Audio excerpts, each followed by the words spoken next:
नमस्कार, आप देख रहे हैं बिस्तक की खास पेशकश। आज हमारे मेहमान बेहद ही खास हैं क्योंकि वो फेमस ऑथर हैं, मैनेजमेंट गुरु हैं और थॉट लीडर हैं। उनके जीवन काल से बहुत कुछ सीखने को मिलता है और हम एक बुक का जिक्र करेंगे जिसको उन्होंने लिखा है और उसी बुक के आधार पर मैं कह रहा हूं कि उनके जीवन में जो जो घटनाएं हुई हैं उससे बहुत कुछ सीखने को मिलेगा। मैं बात कर रहा हूं गुरुचरण दास जी की। हमारे साथ इसमें स्टूडियो में मौजूद हैं। गुरुचरण जी, बहुत बहुत शुक्रिया सर बिस्तक को अपना समय देने के लिए। सर, और जैसे मैंने कहा कि आपके जीवन काल से बहुत कुछ सीखने को मिल रहा है इस बुक में। बुक को मैं एक बार दिखा दूं अपने व्यूअर्स को। और ये बुक है अनदर सॉर्ट ऑफ फ्रीडम। और मैंने पढ़ी है ये बुक और एक एक चैप्टर अगर मैं उसके ऊपर बात करना शुरू किया तो बहुत टाइम निकलेगा, लेकिन मैं थोड़ी समरी में डिस्कस करूंगा ये, और उसके बाद फिर इकोनॉमिक इश्यूज के बारे में भी आपसे बात करूंगा और किस तरीके से इस बुक से सीखा जा सकता है उस पर बात करूंगा। लेकिन इसके अलावा जो दो बेस्ट सेलर्स हैं, those were difficulty of being good and India unbound, वो भी दो बुक्स लिखी हैं और वो बेस्ट सेलर्स हैं। तो ये जो डिफिकल्टी ऑफ बीइंग गुड आपने बुक लिखी थी, इस बुक में भी कुछ ऐसे इंसिडेंट्स हैं जिसमें उसकी झलक दिखती है। तो क्या थे सर वो इंसिडेंट्स? यहां से शुरुआत करते हैं।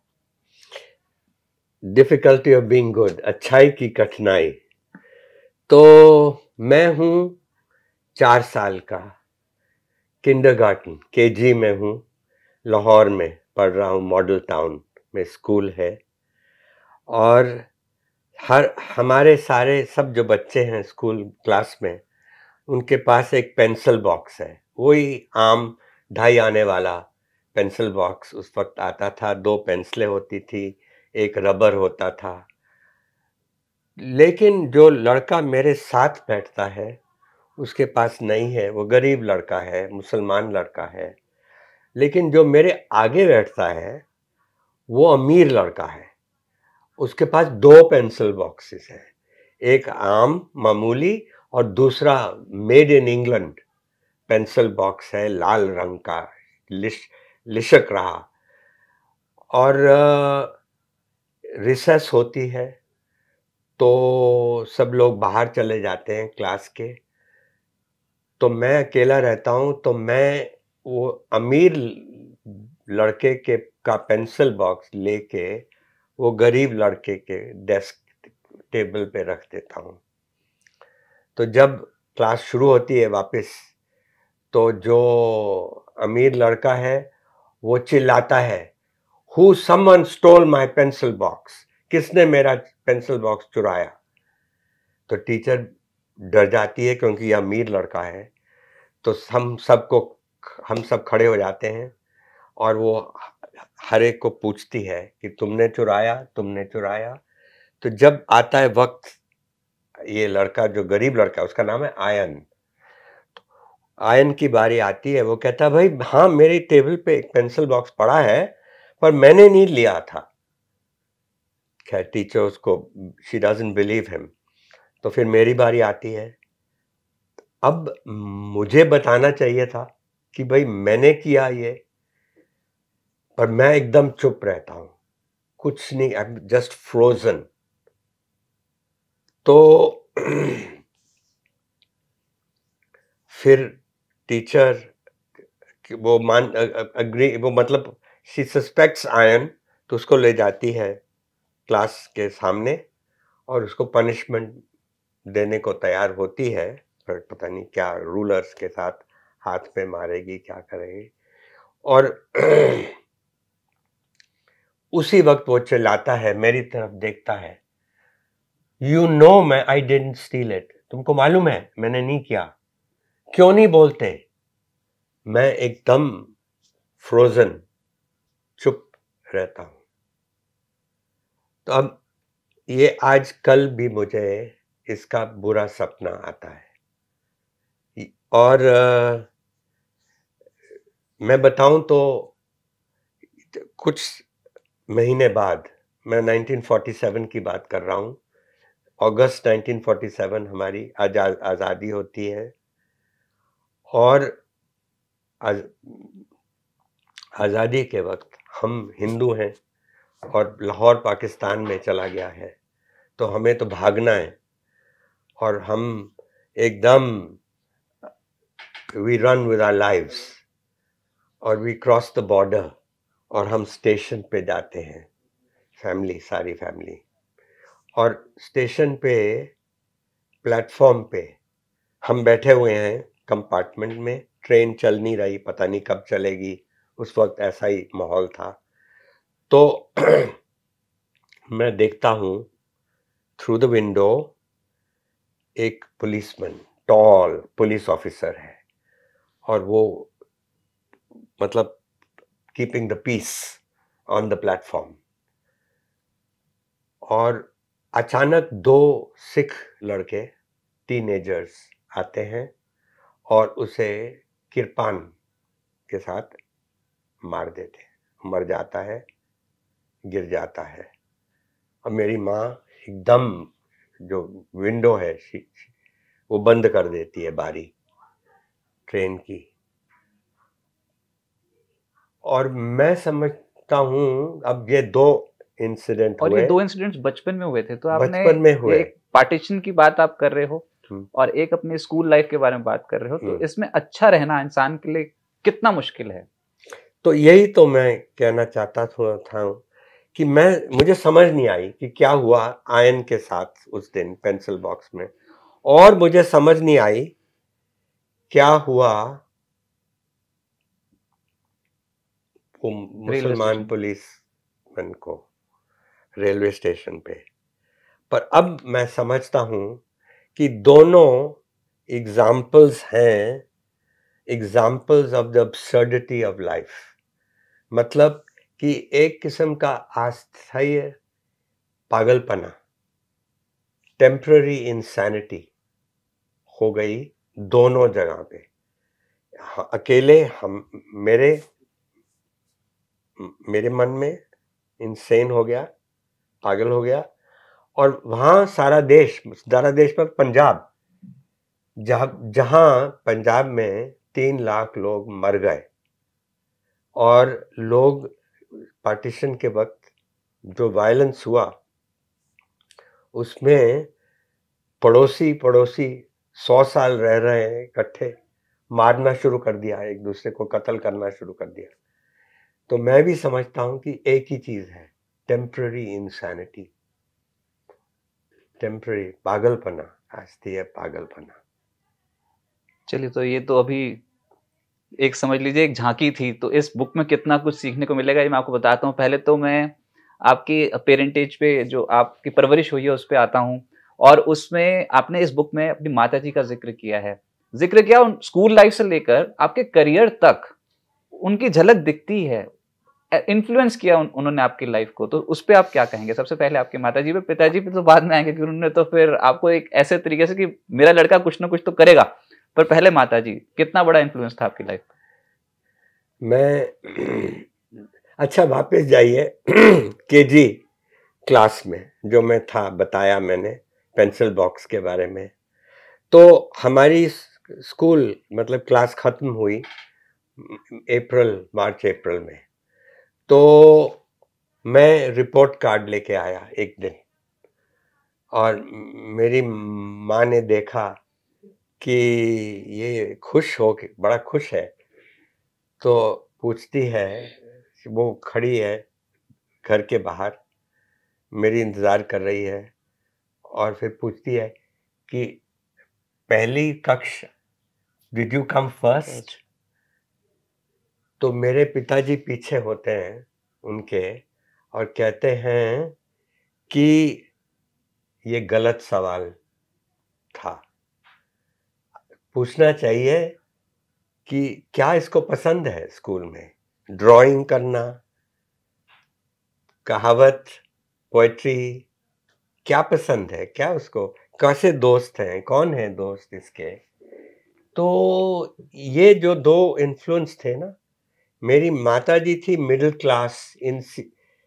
क्लास इनसिक्योरिटी कहते हैं ना जी? कि वो चाहती थी कि भाई एक दिन इसको अपना he has to make a living, engineer बने, आईएएस बने। हाँ, कोई नौकरी रोजगारी करनी पड़ेगी, तो इसलिए पढ़ाई करनी पड़ेगी, फर्स्ट आना पड़ेगा, अच्छे कॉलेज जाना पड़ेगा अच्छी नौकरी के लिए। तो लेकिन जो मेरे फादर थे ना, उनका आइडिया था टू मेक अ लाइफ, जिंदगी बनाना, सिर्फ रोजगारी नहीं कि जिंदगी बनाना। तो ये दो इन्फ्लुएंसेस मेरी लाइफ में पड़े, और जब मैं 16 साल का था तो मुझे मिल गया scholarship to go to Harvard. हाँ, वही मैं उस पर आ रहा था सर। जब आप हार्वर्ड पहुंचे उस जमाने में, एक मिडिल क्लास लड़के का हार्वर्ड में जाना, और खैर वहां पर तो जो आपने अचीवमेंट किया है, ए ग्रेड्स सब के सब, पर उसमें था ये कि जब आप एक तो वो अचीवमेंट थी बहुत बड़ी, मिडिल क्लास फैमिली से एक लड़का गया भारत से और हार्वर्ड में सिलेक्ट हो गया। ऊपर से जब वहां पर आप पहुंचे तो उसके बाद ये नहीं पता चल रहा था कि वो पढ़ें क्या, क्योंकि ऑब्वियसली यंग एज में नहीं पता होता कि क्या पढ़ना है क्या नहीं पढ़ना, अपना करियर कैसे बनाना है। लेकिन आपके फादर ने तब कहा था कि my son is making a life. तो what is the difference between making a life and making a living? बहुत सवाल उठते थे घर पे वापस कि वो लड़का क्या पढ़ रहा है क्या नहीं पढ़ रहा है। तो आपके फादर ने बहुत सपोर्ट किया था। बिल्कुल सही है। तो मैं आपको ले जाता हूँ पालम एयरपोर्ट पे, हवाई जहाज, एयर इंडिया का हवाई जहाज चलने वाला है।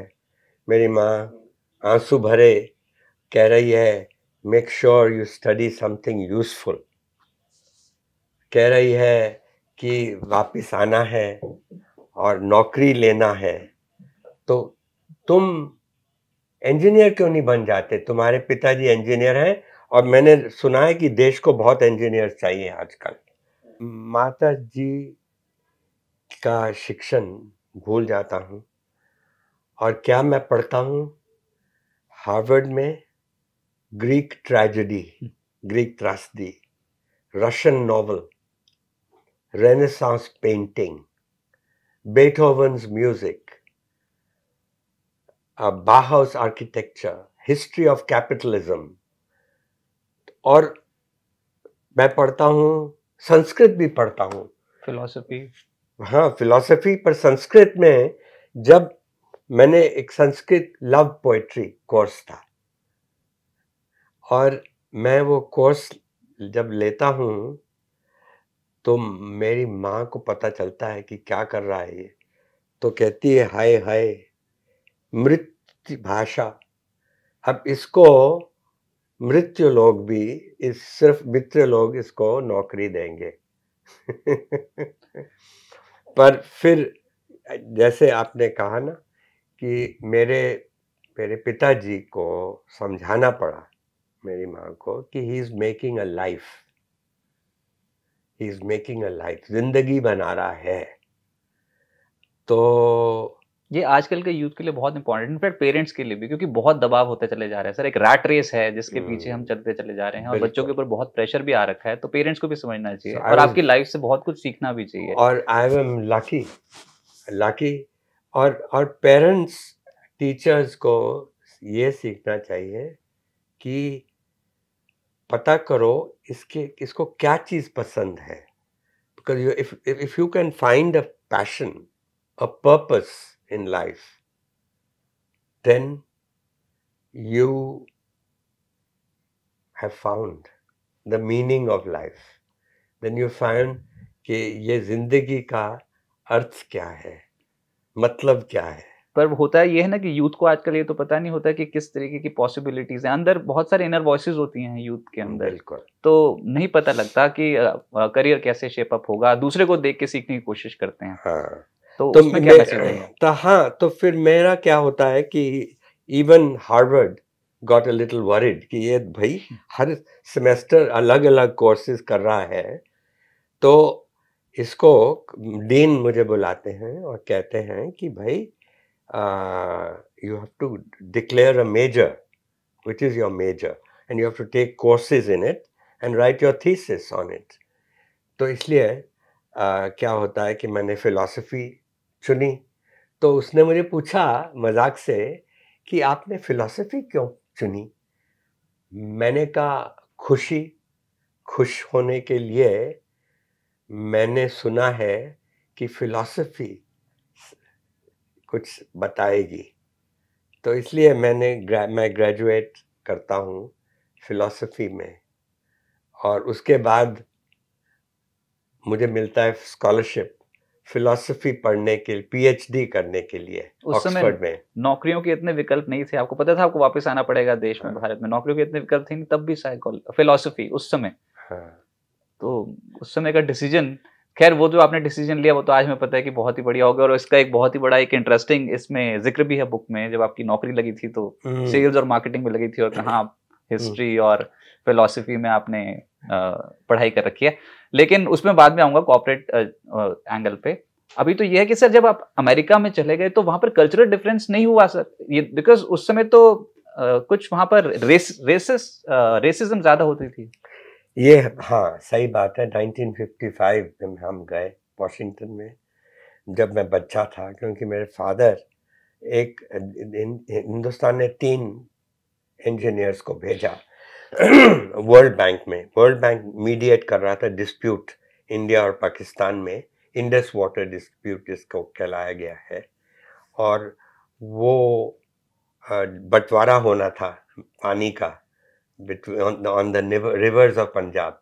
जो पानी शुरू होते हैं, ये नदियां हिंदुस्तान में शुरू होती हैं लेकिन पाकिस्तान में बहती हैं। तो वर्ल्ड बैंक पैसे दे रहा था उसके लिए, इरिगेशन के लिए उन दोनों देशों को। तो अब पहला दिन मैं स्कूल गया, थियोडोर रोजवेल्ट हाई स्कूल नाम था, और मैं जब वापस आया स्कूल से तो मेरी माँ ने देखा कि भाई ये तुम तो बहुत आगे हो सब क्लास, ये क्लास जो तुम पढ़ रहे हो किताबें, ये तो साल पहले मैं मॉडर्न स्कूल में था यहाँ दिल्ली में, तो पहले पढ़ी हुई है, तो सब कुछ तुम जानते हो। तो अगले दिन वो गई डेप्यूटी प्रिंसिपल के ऑफिस में, तो उसने कहा भाई इसको टेस्ट दो और सही क्लास में डालो। तो वो, और या अगर इसको वो, क्योंकि ये क्लासेस, हमारा जो क्लास थी ना, वो उसके 5 सेक्शन थे। 2 सेक्शन थे कॉलेज प्रिपरेटरी, जो बच्चे कॉलेज जाएंगे, और 3 थे वोकेशनल, मतलब जो फैक्ट्री वगैरह काम करेंगे। तो मुझे फैक्ट्री वाले काम करने में, और वोकेशनल अच्छा, सेक्शन पहले से तय है कि आप फैक्ट्री जाओगे पढ़ के। हाँ, तो उसने, मेरी माँ ने कहा कि कॉलेज प्रेप में डाल दो इसको। तो वो जो है ना प्रिंसिपल, डेप्यूटी प्रिंसिपल, देखता है मेरे शरीर को, तो देखता है भूरा है, तो आप वो गोरा था, तो कहता था, मुझे कहा, welcome to America son, welcome to the American dream. You, in our country, colored boys not supposed to get too big for their boots. तो मेरी माँ ने कहा ये हम कहाँ पहुँच गए। तो सही बात थी। खैर आपको पता ही है, 4 साल बाद मेरी रिवेंज हुई, तो फर्स्ट क्लास में, यस, तो इसलिए तब ऑक्सफोर्ड से फिर आपको स्कॉलरशिप भी मिली थी। लेकिन वो ऑक्सफोर्ड की स्कॉलरशिप को छोड़ के फिर आप हिंदुस्तान आए, और उसके बाद फिर आपने कंपनी को ज्वाइन किया था। लेकिन सर ये ना, इस बुक में एक और चीज है और वो बहुत ही इंटरेस्टिंग है, सबको उससे सीख लेनी चाहिए। मोक्ष शब्द का जिक्र बार बार आता है, और बुक का टॉपिक भी यही है, अनदर सॉर्ट ऑफ फ्रीडम। तो ये मोक्ष शब्द का जो जिक्र आ रहा है वो आपकी बचपन से लेकर आ रहा है टिल योर, जब आपने कंपनी अर्ली रिटायरमेंट ली थी कंपनी में, तब तक वो जर्नी तो मेरे ख्याल से अभी भी मोक्ष की चल ही रही होगी। चल रही है। तो ये इसको कैसे आपने ये ऐसी जर्नी शुरू क्यों की, और क्यों मोक्ष की तरफ आपका झुकाव ज्यादा था? भाई जैसे मेरी माँ डायरी लिखती थी, तो पहला जिक्र मेरे बारे में है पेज 17 पे, और वो कह रही है कि he is a restless baby. बहुत शरारती थे आप सर। रेस्टलेस है। फिर 1 साल बाद वो कह रही है he is a difficult child. फिर 1 साल बाद लिखा he is a trouble maker. तो सही कहूँ कि ऐसा ही मैं था। तो लेकिन जो अनदर सॉर्ट ऑफ फ्रीडम, वो क्या है? Another sort of freedom is, दो शब्द होते हैं संस्कृत में, मोक्ष और लघिमा। तो पहले मोक्ष, ये फ्रीडम है ना, ये मोक्ष है का मतलब। तो मोक्ष जब ओरिजिनल मूल मीनिंग है, मूल अर्थ है, वो है जैसे आजादी, मतलब स्वतंत्रता। तो जैसे अगर आप कैदी हैं तो बाहर निकलते हैं तो आपको मोक्ष हो गया। आपने मेरे से पैसे मांग लिए और फिर आपने उधार चुकाया, मोक्ष हो गया, मुक्ति हो गई। तो ये जो स्पिरिचुअल मीनिंग आजकल आया है, रिलीजियस मीनिंग, ये काफी लेट आया है हमारी हिस्ट्री में, आदि शंकरा के बाद आया है। तो पहले 3 होते थे, पुरुषार्थ होते हैं ना, अर्थ, धर्म, काम, मोक्ष। तो पहले खाली 3 थे, अर्थ, धर्म, काम। तो ये मैं ओरिजिनल मीनिंग पे जा रहा हूं मोक्ष के, और मैं कहना चाहता हूं कि ये इसके लिए कोई धार्मिक चीज नहीं है। ये वाकई नेचुरल, प्रकृति, संस्कारिक मतलब वो ये है कि हम सब लोग, हम चाहते हैं एक किस्म की फ्रीडम फ्रॉम एक्सपेक्टेशंस। मतलब हमें स्वतंत्रता मिले उम्मीदों से। लोगों की उम्मीदें होती हैं, मेरी माँ की उम्मीदें थी, और ये जो होती है ना अपेक्षाएं,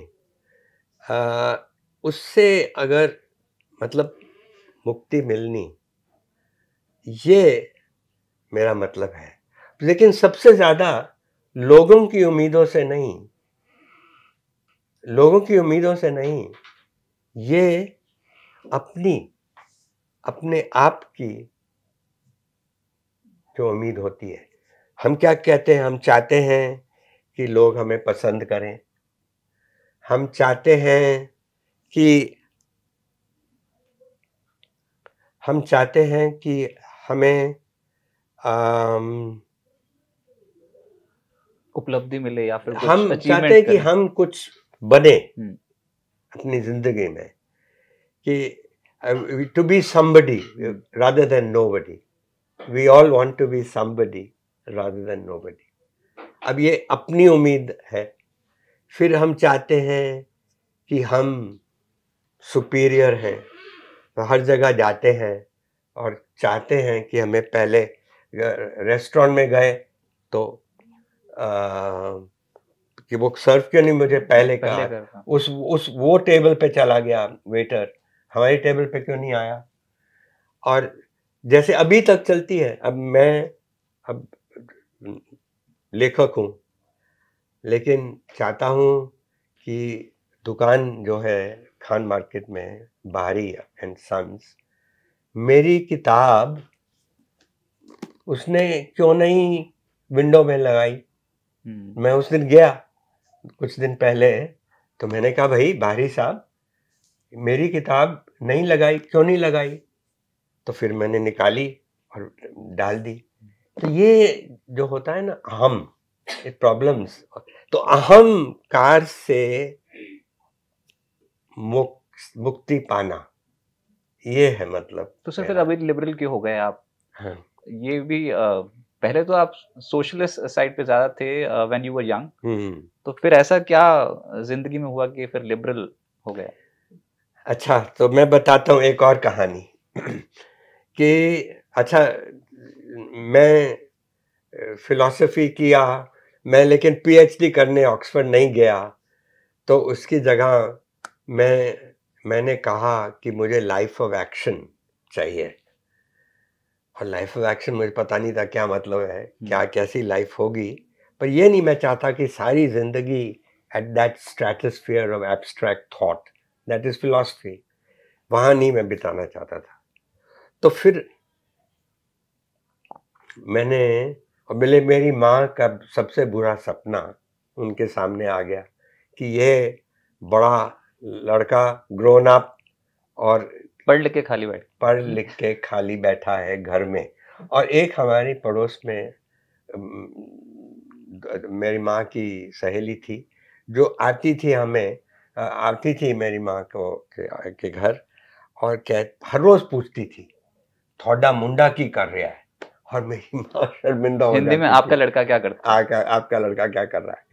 और मेरी माँ बेचारी शर्मिंदा हो जाती थी। हार्वर्ड से पढ़ के आया है? हाँ, हार्वर्ड से पढ़ के आया। और फिर मैंने पहला एडवर्टाइजमेंट जो अखबार में देखा, ट्रिब्यून में आया एडवर्टाइजमेंट, और वो कंपनी बनाती थी विक्स वेपोरा। तो उन्होंने मुझे नौकरी दे दी। अच्छा, तो एक साल, अब मैं 3-4 साल काम किया मैंने, तो एक साल फ्लू हुई, सारे देश में एपिडेमिक हो गया, और हमने विक्स वेपोरा बहुत बेचा। और हमने सोचा कि भाई हम तो किस्म के हीरोज बन गए, और हेडक्वार्टर अमेरिकन कंपनी थी, तो हेडक्वार्टर्स ने बहुत हमें कंग्रेचुलेटरी मैसेजेस भेजे। तो उस कुछ महीने बाद नोटिस आया, समन्स आया गवर्नमेंट से कि आपने कानून तोड़ा है, और कानून के खिलाफ किया है। कंपनी क्या था कानून के खिलाफ? कि हमें, हमारे जो लाइसेंस था ना, वो लाइसेंस राज की वक्त है, आजकल के लोगों को कुछ पता नहीं है कि कैसी थी हमारी जिंदगी, क्या हमको बीतना पड़ा। तो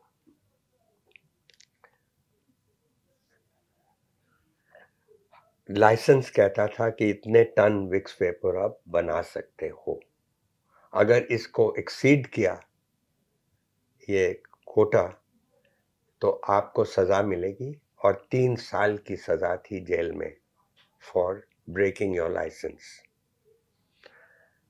तो मेरे बॉस तो यहाँ नहीं थे, अमेरिका गए हुए थे, तो मुझे जाना पड़ा दिल्ली।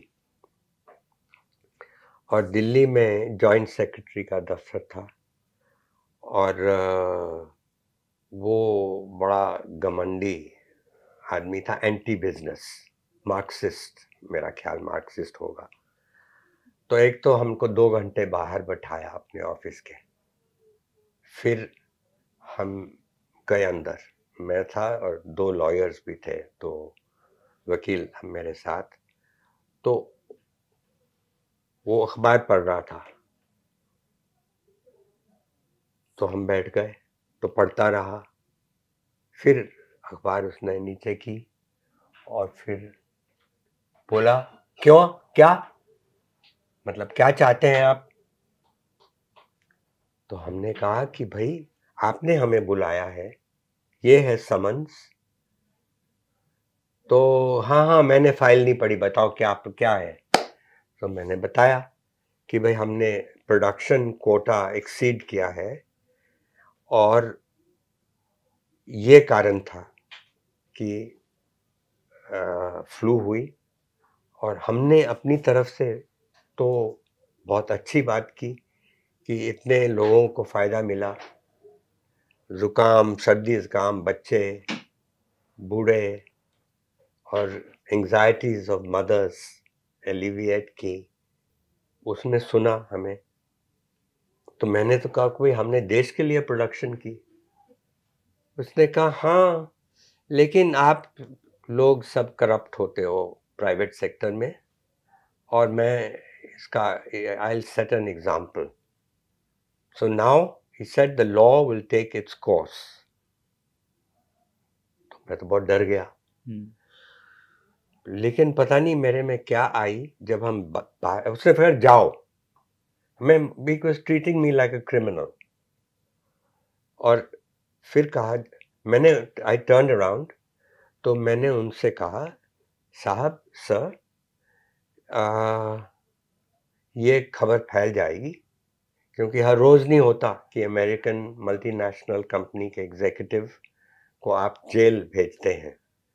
और क्योंकि हम न्यूयॉर्क, मतलब ये अमेरिकन है, कंपनी है, तो न्यूयॉर्क टाइम्स में आएगी खबर, वॉशिंगटन पोस्ट, लंदन टाइम्स, सारे अखबारों में आएगी। और ये भी कहेगी कि सोचेगी, मैंने कहा क्या हमारे देश के बारे में सोचेंगे लोग कि किसी ने इतनी मदद की अपनी देश की कंपनी ने, और फिर आप उसको सजा दे रहे हो, ये है रिवॉर्ड। तो हमारी प्राइम मिनिस्टर कैसी लगेंगी? Prime minister Indira Gandhi prime minister थी उस वक्त, तो वो कैसी लगेंगी दुनिया के सामने? और आप कैसे लगेंगे जो रेकमेंड कर रहे हैं? खैर, उसने कहा जाओ। तो वो बात फिर ठंडी हो गई, वो वाली बात ठंडी हो गई, उन्हें कुछ नहीं कुछ हुआ। नहीं किया। लेकिन हमें काफी रात मैं सो नहीं पाया। पर सच्ची सर वो अभी बताऊं आपने इंदिरा तो, गांधी, हाँ, तो ये तो मैं खत्म करता था, ये कहना चाहता हूँ कि इतना आप सोचिए कि किस किस्म का राज्य था। आई मीन, जवाहरलाल नेहरू ने कितना अच्छा किया हमारे देश के लिए, पर ये उसकी कमी थी। ये जो इकोनॉमी जैसे चला रहे थे, लाइसेंस राज, ये बिल्कुल गलत था। और खैर, उसको तो हम नहीं ब्लेम कर सकते नेहरू को, क्योंकि सारे लोग सोशलिस्ट थे उस वक्त, सारी दुनिया सोशलिस्ट थी। लेकिन जब इंदिरा गांधी बन गई प्राइम मिनिस्टर, तो हम और तरीके सामने हमारे थे, जो एशियन टाइगर्स कहते हैं, Japan, Korea, Taiwan, Hong Kong, Singapore, एकदम बढ़ गई वो कंट्रीज। एक्सपोर्ट करती थी वो कंट्रीज। हाँ, export of labour intensive manufactures. तो एक और तरीका था करने का। खैर, I got so disillusioned with licence Raj, with the Congress party, कि आई जॉइंड, मैंने स्वतंत्र पार्टी को ज्वाइन कर लिया और मैं लिबरल बन गया। सोशलिस्ट छुट्टी और लिबर्टेरियन बन गया। तो सर वो इंदिरा गांधी की जो सरकार थी, तो उसमें आपकी एक बार मीटिंग भी हुई थी इंदिरा गांधी जी के साथ, और उसमें आपने उनकी 3 पॉलिसीज पे सवाल उठा दिए थे, जिसमें एक तो ये लाइसेंस राज ही था, उसके बाद एक्सपोर्ट पॉलिसी जैसे आपने बताया एशियन टाइगर्स वाली, और एक था हायर टैक्स रेट्स। बहुत मुश्किल होती थी कि आज का भारत तो हम देखते हैं इट्स ग्रोइंग, और विदेशी पैसा भी आ रहा है, विदेशी कंपनियां भी आ रही हैं, ओपन सिस्टम है। उस समय लाइसेंस राज के चलते बहुत क्लोज सिस्टम था क्या? नहीं, टैक्स आप कह रहे हैं ऊंचा tax rate, 98.5%, sorry 97.5% was the tax, और उसके ऊपर वेल्थ टैक्स था। तो कौन इस इन दिस मैडनेस, पागलपना ही कह सकते हैं ना, ये भी एक किस्म की अब्सर्डिटी थी कि एक देश एकदम पागल हो गया था उस वक्त। तो फिर राजीव गांधी जी जब आए तो तब कुछ रिफॉर्म्स ने प्रगति पकड़ी? थोड़ी तब से शुरू हुई, और Rajiv Gandhi was a well intention man, लेकिन उसमें पॉलिटिशियन नहीं, वो दम नहीं था जो पॉलिटिशियन का चाहिए। तो सच्ची बताऊं तो हमारी एक किस्म की गुलामी थी। तो फिर आपने एक जगह जिक्र किया है कि जब नरसिम्हा राव की सरकार आई तो फिर इकोनॉमिक लिबरलाइजेशन की ओर बढ़ा भारत। तो उस समय 1991 का जो समय था, वो समय जो इंडिया ने मनमोहन सिंह जब फाइनेंस मिनिस्टर थे, तो क्या कुछ आपने देखा बदलाव होते हुए? खैर, मैं बताऊं तो 40 साल बाद हमें बाकी हिंदुस्तान को आज़ादी मिली। हमें 1947 में आज़ादी नहीं मिली, पॉलिटिकल फ्रीडम थी, पर एकदम जो आर्थिक फ्रीडम होती है, इकोनॉमिक आज़ादी, वो 91 में मिली। तो पूरी आज़ादी हमें 30 साल करीबन हो गए हैं, तो बहुत बचपन में है हम देश, हमारा देश। तो वो मैं समझता हूँ कि वाकई मेरे लिए तो वो आज़ादी के दिन थे जब नजर, और जो क्या क्या बदलाव हुआ। आप तो मतलब हमें तो आजकल सबके पास सेल फोन होते हैं, उस वक्त गवर्नमेंट सिर्फ सेल फोन देती थी और सारे देश में 10 मिलियन फोन्स थे, 1 करोड़ फोन। और अब कितने हैं? 1000 मिलियन, 1 बिलियन फोन्स हैं। और एक किस्म का फोन था और 10 साल की वेटिंग लिस्ट होती थी फोन लेने के लिए। और तो ये सब जो हुआ, तो वो 91 नरसिम्हा राव जब थे और मनमोहन सिंह थे, उस वक्त हुआ। तो अभी की जो सरकारी पॉलिसीज हैं, इस पे आप क्या बोलना चाहेंगे? क्या अब देश सही दिशा में बढ़ रहा है? क्या अब रिफॉर्म्स की गाड़ी पटरी पर है? और जो हमारी पॉलिसीज हैं, उससे क्या इंडिया की ग्रोथ अगले 1-2 दशक तक बनी रहेगी या फिर और तेजी से ग्रो कर सकते हैं? अच्छा सवाल है। अब देखिए, 1991 टू 2021, 30 साल के बाद हमारा ग्रोथ रेट जो है वो है करीबन 7%, 6.8% है। मतलब 30 साल का, वो बहुत, मतलब वी शुड बी प्राउड, गर्व की बात है कि हमने ये अचीव किया। क्योंकि उसके पहले 91 के पहले वो जो 40 साल की बात मैं कर रहा था, जिसमें हमने 2 जनरेशन, 2 पीढ़ियां सैक्रिफाइस की हमारे अपने देश, but young, for young people. कोई नौकरियां नहीं थी, मिडिल क्लास नहीं थी। मिडिल क्लास 9% लोग थे, अब 30% है। तो मैं कहना चाहूंगा, और गरीब, ये सब गरीबी हटाओ इंदिरा गांधी का स्लोगन था, लेकिन गरीबी नहीं हटाई। रिफॉर्म्स के बाद 400 million people have climbed over, 40 crores people have climbed over the poverty line. तो ये मैं कहूँगा कि जो अब क्या सिचुएशन है, मैंने कहा 6.8% ग्रोथ रही है, जो बहुत, दुनिया में सिर्फ चाइना ने एक्सीड किया हमें, सिर्फ चाइना ने। और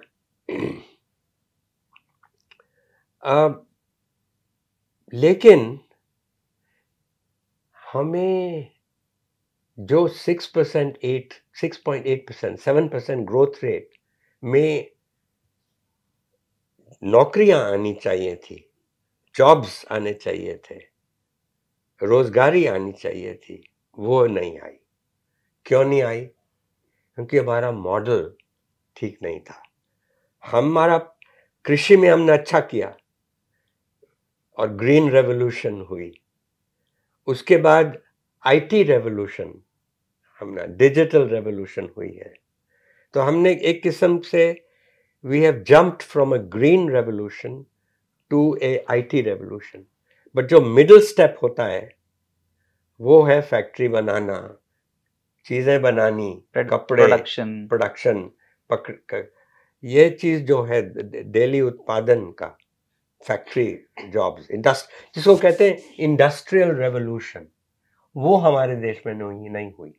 ये सारे ईस्ट एशियन टाइगर्स में, अब चीन इज द लास्ट एग्जांपल, सब जगह हुई है। और इसलिए उनकी जो मिडिल क्लास है वो 50% के ऊपर चली गई है, हमारे में नहीं हुई। अब क्या कारण है वो तो बहुत सारा दिन लग जाएगा बात करने। पर अभी तो सरकार कर रही है मेक इन इंडिया मिशन, अब घरेलू इंडस्ट्री को सपोर्ट कर रही है।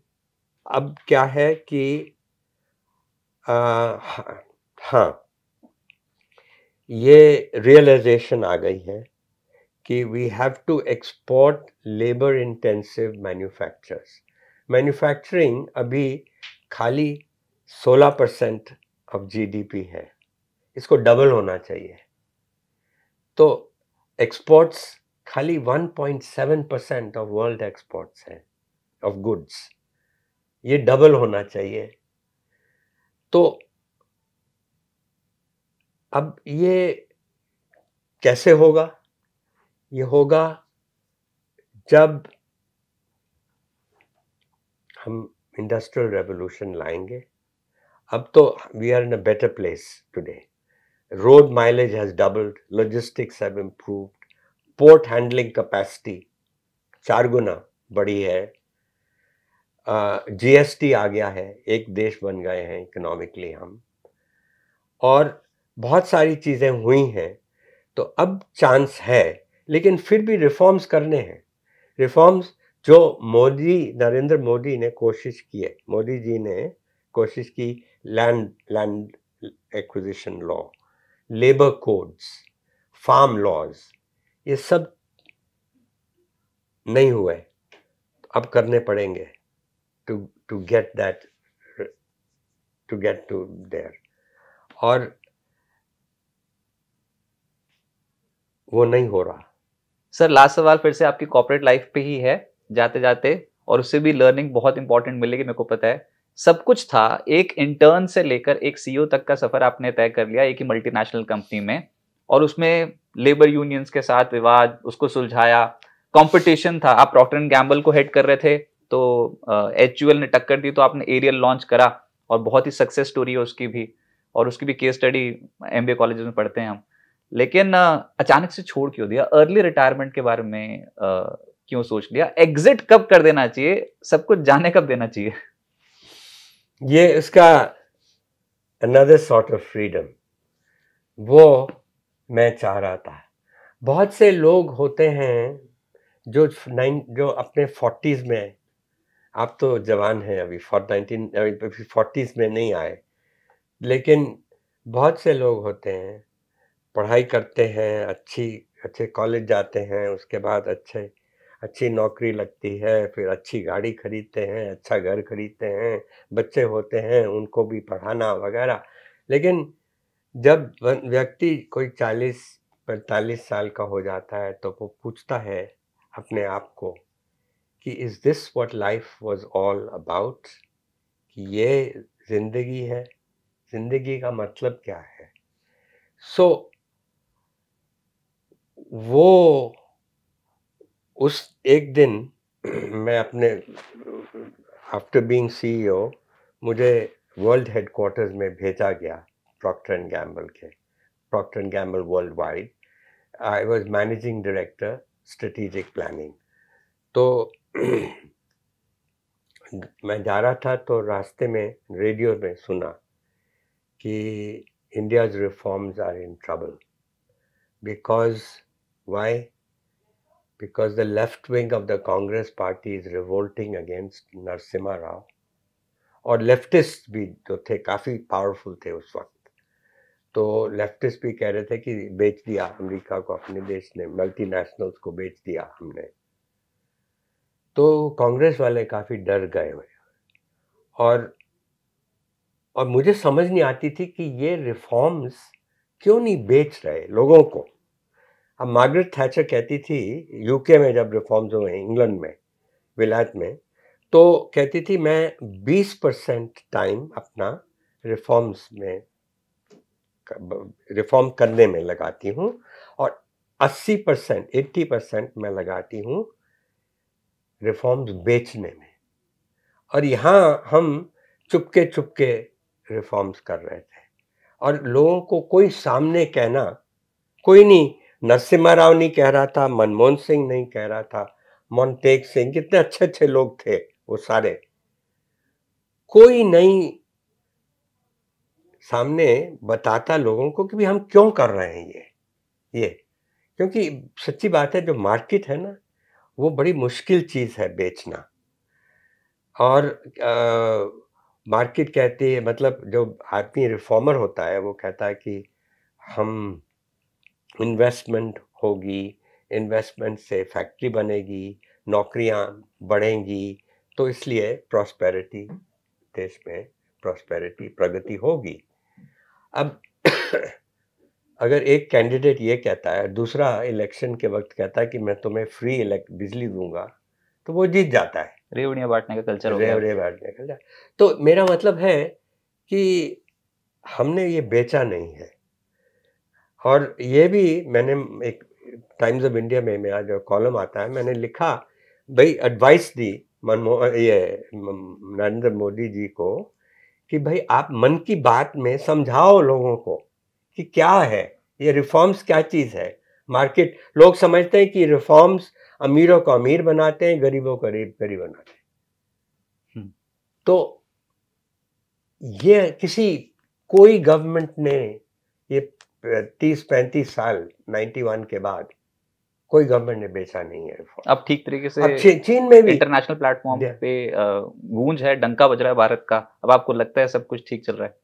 भाई हाँ, ठीक चल रहा है, लेकिन मेरी आशा है कि हम इंडस्ट्रियल रेवोल्यूशन बनाएंगे और बाय 2047 जो कह रहे हैं ना, 100 साल आज़ादी के, हमारी मिडिल क्लास 50% के ऊपर होनी चाहिए। तो ये तब होगी, और गरीब बहुत कम होने चाहिए। तब होगी कि जब हम रिफॉर्म्स करेंगे और तो इन रिफॉर्म्स का और देश की प्रगति का सपना तो सबने देखा है सर। उम्मीद करते हैं वो पूरा होगा और होगा ही। सबकी आशा है, सबकी उम्मीद है। बहुत शुक्रिया अपने समय बिस्तक को देने के लिए। बहुत मजा आया आपसे बात करके, बहुत कुछ सीखने को मिला आपकी लाइफ से। बहुत शुक्रिया। Thank you. Thank you.